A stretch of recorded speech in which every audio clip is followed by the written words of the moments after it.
Assalamualaikum warahmatullahi wabarakatuh. Assalamualaikum warahmatullahi wabarakatuh. Kembali lagi dengan saya Ayub Suhaidi. Di sini saya akan mengerjakan tugas ulangan akhir semester 2 saya, yaitu pendidikan ekonomi dan makro. Dan nomor induk mahasiswa saya 2892 050096 dengan dosen pengampu atas nama Bapak Joni Tesmanto SSOS MM. Baik, selanjutnya. Di sini saya akan menjelaskan public speaking sebagai sarana komunikasi. Public speaking sendiri mempunyai beberapa jenis kegiatan, diantaranya yaitu pidato atau orasi, presentasi, khutbah, memberikan sambutan, diskusi publik, dan penutup. Setiap orang dapat menyampaikan pidato dengan baik bila mereka mengetahui dan mempraktekannya. Menyampaikan atau pengendalian dan penampilan pada saat berpidato. Oke, di sini selanjutnya yaitu khayalak sebagai bagian dari public speaking. Di sini juga ada analisa khayalak perlu dilakukan untuk meyakinkan bahwa pesan materi tersebut sesuai dengan kebutuhan khayalak audiens, mencakup tingkat pendidikan pengetahuan, sikap, perilaku, dan kepercayaan mereka mengenai isu atau materi yang dikembangkan.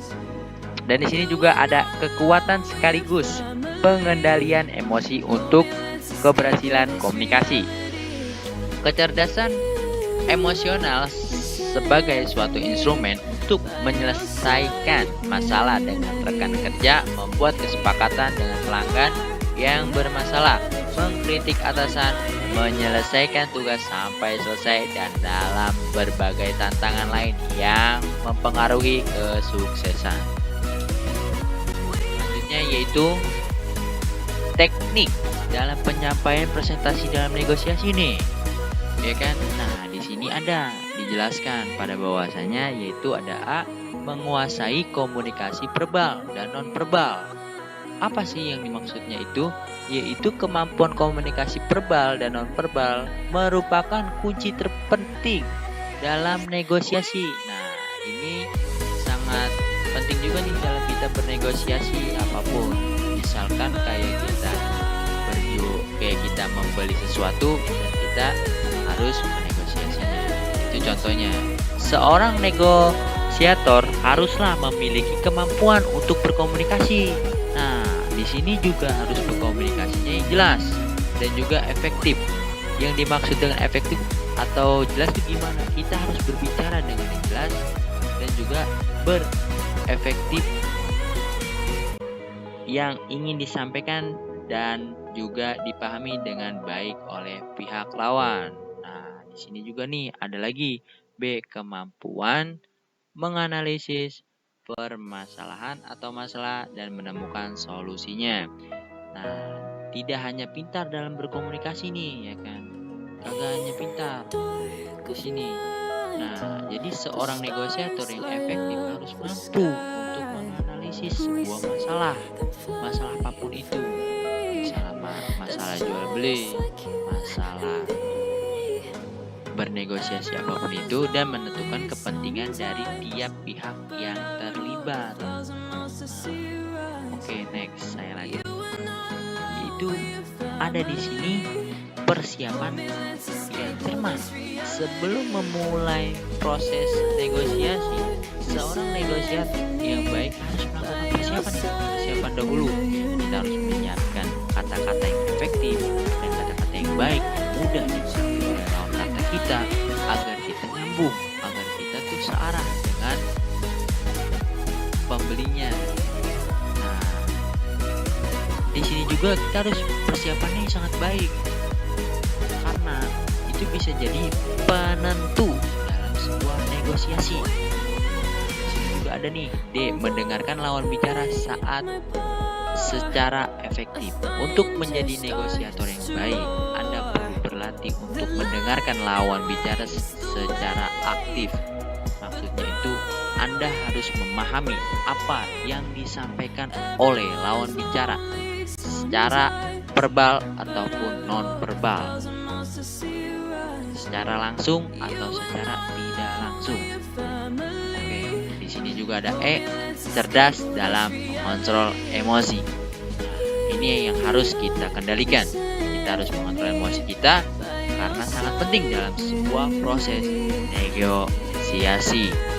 Pihak yang tidak sanggup mengatur emosinya sangat fatal, seringkali akan menjadi penyesalan kita, akan menjadi suatu menyesali keputusan dan ucapannya saat negosiasi terakhir. Jadi kita harus mengontrol emosi kita, karena setiap makhluk pasti punya yang namanya amarah. Jadi kita harus menahan, kita harus mengontrol saat bernegosiasi. Jangan sampai emosi itu muncul. Manajemen kritik pidato atau presentasi. Dalam manajemen kritik pidato presentasi, saat melakukan pengkritikan hendaknya melakukan analisa terhadap materi secara mendalam. Pidato yang sukses adalah pidato yang mengandung konten yang dibuat dengan rapi dan akurat, serta disampaikan dengan karisma dan anggun. Maka dari itu, dalam mengelola kritik kita harus membangun rasa percaya diri, rasa yakin agar kita bisa apa? Bisa berpikir jernih tanpa hambatan. Selain itu juga kita harus mampu mengontrol suatu emosi, karena ada beberapa orang yang akan melontarkan kata-kata menghina atau mencaci kita. Apa yang telah kita lakukan? Nah, itulah manfaat public speaking dalam aktivitas kita. Nah, di sini juga ada evaluasi, mengenali potensi agar dapat memberikan yang lebih baik.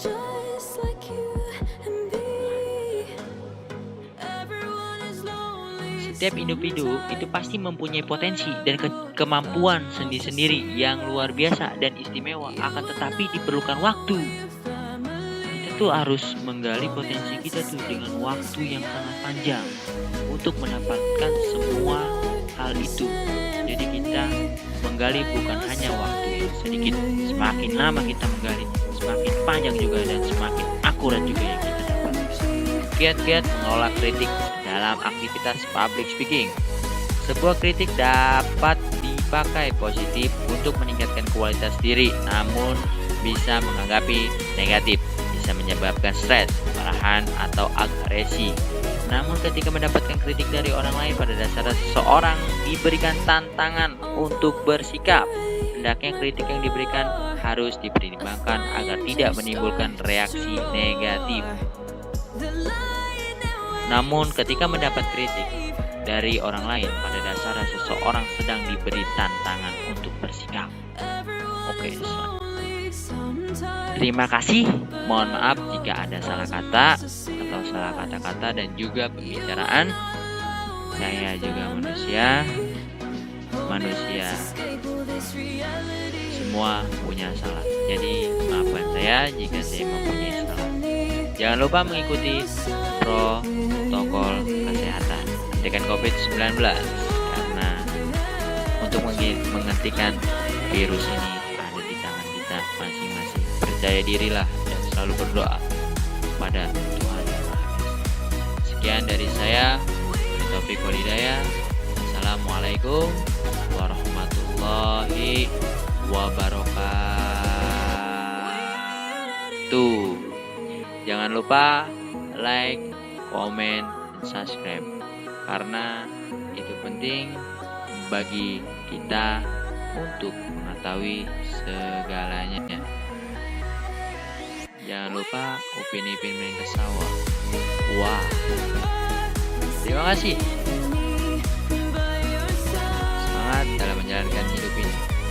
Kita harus bersemangat untuk membuktikan bahwa kita pasti bisa.